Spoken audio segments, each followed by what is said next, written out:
একজন নেককার নারী একজন পুরুষের পিছনে থাকলে এই পুরুষ বিশ্ব জয় করতে পারবে ইনশাআল্লাহ। পরে আসেন নূহ আলাইহিস সালাম, তার স্ত্রী কি ঈমান এনেছিল? ঈমান আনে নাই। এখানে মনে রাখবেন, আপনি যদি ঈমান না আনেন, আকীদা ঠিক না করেন, আমল ঠিক না করেন, আপনার পরিচয়, বংশ, গোত্র, বর্ণ আপনাকে বাঁচাতে পারবে। নূহ আলাইহিস সালামের স্ত্রী জাহান্নামে চলে গেছে, লূত আলাইহিস সালামের স্ত্রী জাহান্নামে চলে গেছে, যদিও তারা নবীদের আন্ডারে ছিলেন। আল্লাহর রাসূল সাল্লাল্লাহু আলাইহি ওয়াসাল্লাম তার মেয়ে ফাতিমা রাদিয়াল্লাহু আনহাকে বলেছেন, দুনিয়াতে যা চাওয়ার আমার কাছে চেয়ে নাও, পরকালে তোমার উপকার করতে পারছি না আমি। আর ফাতিমা রাদিয়াল্লাহু আনহা কেমন মানুষ ছিলেন আপনারা জানেন? তো আমি আমাদের মা বোনদেরকে অনুরোধ করবো, আল্লাহকে ভয় করেন, নিজের নফস ঠিক করেন, নিজের কবরের ফিকির করেন, আমল আকীদা ঠিক করেন। আপনি কত বড় আলেমের স্ত্রী, কত বড় শাইখের স্ত্রী, আপনি আপনার স্বামী কত বড় পলিটিক্যাল লিডার, কত বড় সোশ্যাল লিডার, এটার মানদণ্ড আল্লাহ দেখবেন না। আপনার ঈমান, আমল, তাকওয়া শুধু আল্লাহ পাক। আসেন কোরআনের পাতায় পাতায় যাই, চলেন আপনাকে নিয়ে যাচ্ছি। ইব্রাহিম আলাইহিস সালাম নাম শুনেছেন? তার স্ত্রী সারা আলাইহিস সালাম পৃথিবীর সুন্দরী নারীদের মধ্যে অন্যতম। দুজন সুন্দরী নারীর কথা এসেছে, একজন হাওয়া আলাইহিস সালাম, একজন সারা আলাইহিস সালাম। আমাদের এইসব সুন্দরী নারীদের চেয়ে হাজার গুণ সুন্দরী ছিল, অত্যন্ত সুন্দরী। খেয়াল করে দেখবেন, এই যে ইব্রাহিম আলাইহিস সালামের বংশধর যারা, তাদের চেহারা এবং সুরত কিন্তু অত্যন্ত সুন্দর। আমাদের নবী মুহাম্মদ সাল্লাল্লাহু আলাইহি ওয়াসাল্লাম প্রচন্ড সুন্দর ছিলেন না? তার আদি পিতাকে ইসমাইল আলাইহিস সালাম না, ইসমাইল আলাইহিস সালাম ইব্রাহিম আলাইহিস সালামের সন্তান নয়? ওই দেখেন ব্লাড চলে আসছে। ইউসুফ আলাইহিস সালাম, তার বাবাকে ইয়াকুব আলাইহিস সালাম, তার বাবা ইসহাক আলাইহিস সালাম, তার বাবা ইব্রাহিম আলাইহিস সালাম, ওই যে একই লেগেসি দেখেন। তারা প্রচন্ড সুন্দর ছিলেন। এমনকি নবী সাল্লাল্লাহু আলাইহি ওয়াসাল্লাম মেরাজের রাতে গিয়ে যখন ইব্রাহিম আলাইহিস সালামের সাথে সাক্ষাৎ করেছেন, তিনি পরে বলেছেন যে আমার শাকল, সুরত আর ইব্রাহিম আলাইহিস সালামের চেহারার মধ্যে অনেক মিল আছে, সাদৃশ্য আছে, একই রকম। আমরা কিন্তু দরুদের মধ্যেও মুহাম্মদ সাল্লাল্লাহু আলাইহি ওয়াসাল্লামের নামের পাশে ইব্রাহিম আলাইহিস সালামের নাম বলছি। তাদের উভয়ের জীবনে প্রচন্ড মিল ছিল, একই রকম ছিল। পয়েন্টে আসেন, সারা আলাইহিস সালাম অত্যন্ত সুন্দরী ছিলেন। তিনি একাই তার স্বামীর সাথে বের হয়ে চলে গেলেন কোথায়? ওই যে প্যালেস্টাইন, যেটা এখন দখল করে রেখেছে জিউসরা। তার সাথে কেউ নাই, ইব্রাহিম আলাইহিস সালামের সাথে পরিবার নাই, সমাজ নাই, কেউ নাই। তার স্ত্রী আছে। একজন নেককার স্ত্রী সাথে থাকলে স্বামী বিশ্ব জয় করতে পারে। এই জায়গায় আমি ছেলেমেয়ে সবার জন্য হেদায়েতের কথা বলছি। মেয়েরা আমাকে অনেক অভিযোগ দিয়েছে, মেয়ে নিয়ে কোনো কথা বলি নেওয়াজের। আমি এখন কিছু কথা বলে শেষ করছি। সারা আলাইহিস সালাম যখন যাচ্ছেন, একজন লম্পট রাজা, মনে আছে? লম্পট একজন বাচ্চা তাকে ভোগ করতে চেয়েছিল, তুলে নিয়ে কিডন্যাপ করেছে।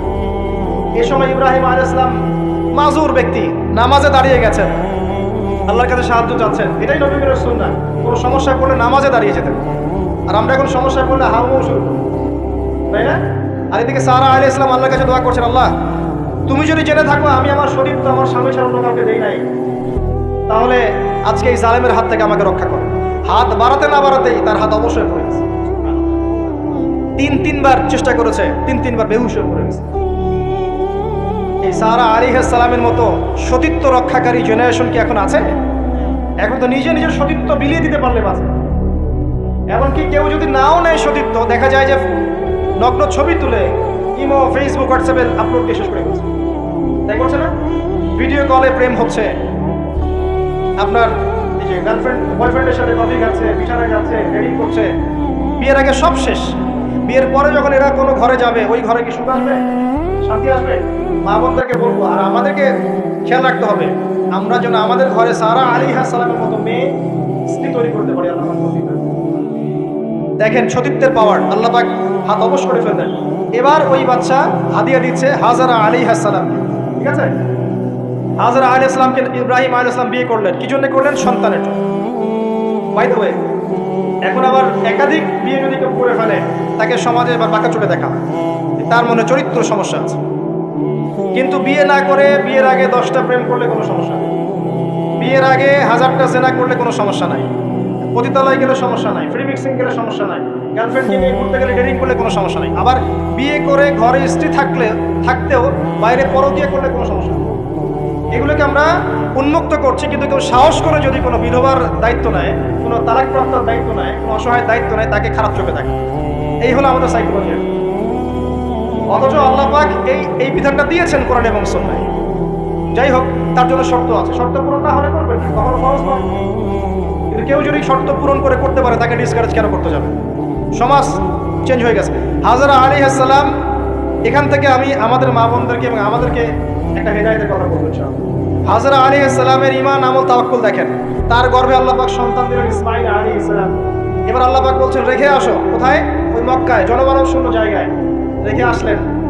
সাথে আছে সামান্য পানি, কিছু খেজুর রেখে আসছেন এবং ইব্রাহিম আলাইহিস সালাম পিছনে হেঁটে চলে যাচ্ছেন। হাজরা আলাইহিস সালাম বলছেন, আইনা তাযহাবু ইয়া ইব্রাহিম, আপনি কোথায় যাচ্ছেন হে ইব্রাহিম? আপনি আমাদেরকে জনমানব শূন্য জায়গায় ফেলে কোথায় চলে যাচ্ছেন? ইব্রাহিম আলাইহিস সালাম কিচ্ছু বলছেন না, বুকের মধ্যে পাথর। স্ত্রী সন্তানকে জনমানব শূন্য জায়গায় রেখে গেলে কি ভালো লাগবে? গেল বুকের মধ্যে পাথর, চুপ করে আছেন। এক পর্যায়ে হাজরা আলাইহিস সালাম বলছেন, আপনি কি আল্লাহর আদেশে এই কাজটা করছেন? তখন তিনি বলছেন, হ্যাঁ, না, এতটুকু বলেছেন, আমি আল্লাহর আদেশে করছি। এবার এই দেখেন, হাজরা আলাইহিস সালাম বলছেন, যদি আল্লাহর আদেশে আপনি করে থাকেন তাহলে আল্লাহ কোনোদিনও আমাদেরকে ধ্বংস করবেন না। তাওয়াক্কুল। আমি আপনাকে বুঝাই, এখানে কোনো মানুষ নাই, কোনো খাবার নাই, কোনো পানিও নাই, তারপরেও তিনি বলছেন আল্লাহ ধ্বংস করবেন না। আপনি কি বুঝতে পারছেন কি অবস্থা?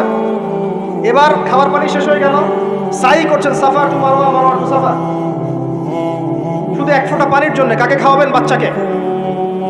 এই দৌড়টা আল্লাহ পাকের কাছে এত পছন্দ হয়েছে, কিয়ামত পর্যন্ত হজের মধ্যে আল্লাহ পাক রেখে দিয়েছেন এটা। আপনি সাই করছেন, এটা কার সুন্নাহ? হাজরা আলাইহিস সালামের। হজের ম্যাক্সিমাম কাজগুলি তাদের পরিবার কেন্দ্রিক। জামরায় পাথর নিক্ষেপ করা, তাওয়াফ করছেন, মাকাম ইব্রাহিম দাঁড়িয়ে নামাজ পড়ছেন, সব কিন্তু এই বংশের সাথে জড়িত। এই ইসমাঈল আলাইহিস সালাম, এই হাজরা আলাইহিস সালামের গর্ভ থেকে এসেছেন। যেমন মা তেমন সন্তান।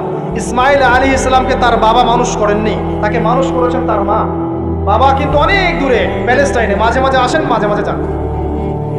কথা বুঝতে পারছেন? এরকম মায়ের গর্ভ থেকেই এমন সন্তান পাওয়া সম্ভব, যেই সন্তানকে তার বাবা বলছেন যে, ইয়া বুনাই ইন্নী আরা ফিল মানামি আন্নী আযবাহুক, হে আমার সন্তান, আমি স্বপ্নে দেখেছি আমি তোমাকে জবাই করছি। ফানজুর মায়াদা তারা, তোমার রায় কি আমাকে বলো। এই বাচ্চা তখন বলছে, বাচ্চার বয়স 10, 12, 15, 16 এতটুকু হবে। সে বলছে, ইয়া আবাতি, হে আমার বাবা, ইফআল মা তু'মার, আপনাকে যা আদেশ করা হয়েছে তাই করেন। সাতাজিদুনি ইনশাআল্লাহু মিনাস সাবিরিন, ইনশাআল্লাহ আপনি আমাকে ধৈর্যশীল পাবেন। যেমন মা তেমন সন্তান। মা বলেছে আল্লাহ আমাকে দেখবে, ওই দেখেন সন্তান জবাই করে দেন, আল্লাহ আমাকে ধৈর্যশীল পাবেন। এরকম স্ত্রী ঘরে ঘরে না থাকলে আমরা কি ইসমাঈলের মতো সন্তান পাবো? যে স্ত্রীগুলোকে আপনি বিয়ে করছেন তারা কি আসলে এমন? বিয়ের সময় দেখেছেন আপনি শ্বশুরের সম্পত্তি, মেয়ের সৌন্দর্য, বা পালিয়ে করেছেন, অ্যাফেয়ার করে করেছেন, এখন বিয়ের পরে হাওমাও করছেন। বিয়ের আগে তো দিনদারিতা দেখেন নাই। আল্লাহ নবী কখনো বলেননি 4টা গুণ দেখে বিয়ে করো, হাদিসের শব্দ এমন নয়। ওলামায়ে কেরামকে জিজ্ঞাসা করেন, 4টা গুণ দেখে বিয়ে করো নয় শব্দটা, 4টা গুণ দেখে সাধারণত বিয়ে করা হয়। 4টা গুণ দেখে সাধারণত বিয়ে করা হয়। সম্পদ, সৌন্দর্য, বংশ, দিনদারিতা। তোমরা দিনদারিতাকে প্রাধান্য দাও, না হলে তোমাদের হাত ধুলোই ধূসর করো। এখন দেখা যায় দিনী ভাইরা দিনদার ক্যাটরিনা কাইফ খুঁজতেছে। দিনদার মেয়ে চাই কিন্তু সুন্দরী লাগবে। কেন? একটু অসুন্দর হলে আপনার চলবে না? আপনার স্ত্রীর কাছে যা আছে অন্য মেয়ের কাছে তাই আছে, এর বাইরে কিছু নাই। আর 2 দিন পরে, 1 বছর, 2 বছর, 3 বছর পরে, 5 বছর পরে গিয়ে দেখবেন সব সমান হয়ে গেছে। এই দেহের সৌন্দর্য থাকবে না। মনে তাকওয়া থাকলে, আল্লাহ ওয়ালা স্ত্রী হলে আপনি দুনিয়াতে জান্নাতে থাকবেন ইনশাআল্লাহ। দুনিয়াতে আপনি জান্নাতে থাকবেন ইনশাআল্লাহ। আর যদি ঘরে একটা বদকার স্ত্রী থাকে তাহলে আপনার দুনিয়ায় জাহান্নাম, দুনিয়া জাহান্নাম। অতএব বিয়ের আগে, বিয়ের সময় খুব কেয়ারফুল থাকবেন। আপনি দিনদার মেয়েকে প্রাধান্য দেন, এবং মেয়েদেরকেও বলবো দিনদার ছেলে ছেলে বিয়ে করেন।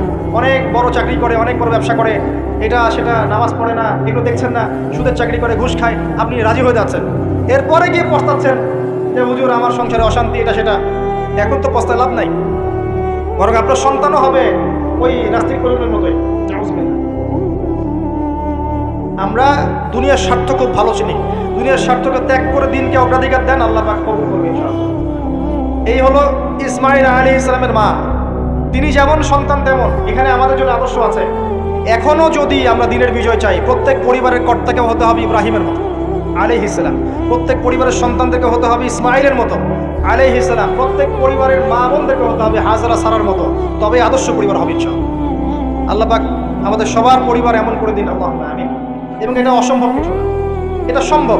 এটা করতে গেলে আপনাকে সরকার প্রশাসন বাধা দিবে না, আপনাকে পিটাবে না, কিছু করবে না। এটা আপনার উপরে, এটা আপনি করতে পারেন। এই ইসলাম সংশোধন আপনি করতে পারেন, চেষ্টা করেন। আল্লাহ পাক তৌফিক এনায়েত করুন। আর কয়েকটা আমি নসিহত করে শেষ করছি মেয়েদের জন্য। সেটা হচ্ছে, পরে চলে আসেন মারিয়াম আলাইহিস সালাম।